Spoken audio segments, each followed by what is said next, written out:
Okay, this will be an interesting one. Okay, let's see if we can make it look good.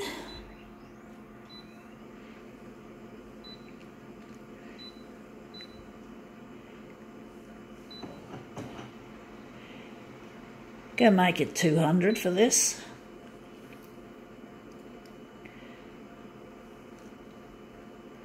Going to give it a background colour, make it more interesting. I think it's going to be magenta. And we're just going to get in here and try to make this look good.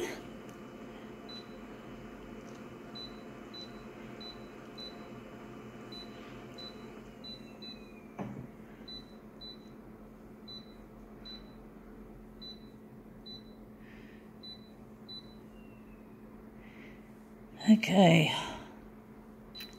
right, let's see what we got. It says Terrific on street food forever. I don't know if it's actually street food, but I know in the Chatswood, the suburb not far from here, it's a bus ride away, has a real street food culture. The only thing I have against the street food is the fact that these are like marquees that they have over the top of them, and there's no place, I don't think, where people can actually wash their hands. Like normally with cookery, you have to keep washing and washing your hands to keep your hands from getting dirty. And where do they wash up the dishes or the pots and pans when they're cooking? So I'm really concerned that people are going to come off with some nasty food poisoning. And this street food's so expensive now. It's not as cheap as what it should be. But I just don't like, I'm a bit suspicious of the hygiene around it, which is, you know, you got to be careful. You got to take responsibility and make sure people don't get sick. I mean, you can't always avoid it, but I just got a sneaking suspicion that without running water, and I can't find any running water anywhere, that basically people are going to get sick. Not nice. It's not nice at all. So I'm going to use this. So yeah, I'm a bit curious as to how they get around not washing their hands. Do they use hand sanitizer? That sort of leaves a bit of a residue on your fingers. I don't know what the fuck they use. It's just like, how do they do it? And then of course there's other forms of safety, like electrical safety. What happens when it suddenly decides it wants to rain? And then of course your electrical equipment gets damaged. Or should I say, yeah, not just the equipment. You could end up electrocuted if you're one of these street vendors. I just don't understand how it's a bit third worldish, even though I think that's the idea, is to give it a sort of an authentic sort of flavour, like in the countries where it came from, in the foreign countries. But it's not good to put people in danger of violent food poisoning. So I don't understand how they get around the problem, and you'd think that the food inspectors would be out in force and shut down these places. Somehow these places have been trading for quite some time.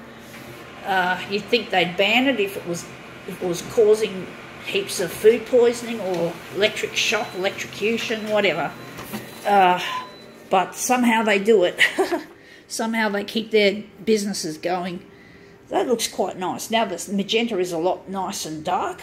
So even with this annoying writing, it looks okay.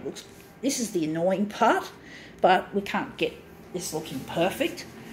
But yeah, it's like, I just don't understand how they get past the hygiene. There's so many strict rules these days, lots of nanny state rules, but for some reason there doesn't seem to be any rules for this kind of cookery. Don't understand it anyway.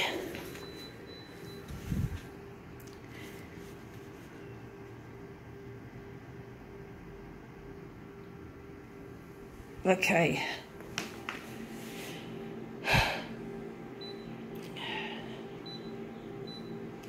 Okay, we're just going to print off the other two, which will be mirror images.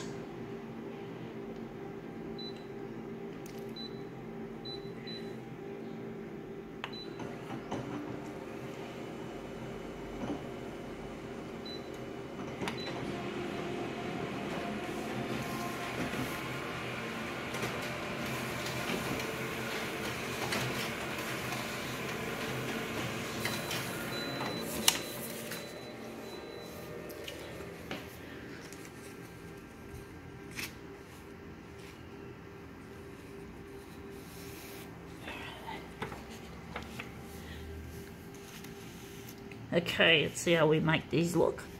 Put them together carefully. Okay, that one there, and this one here.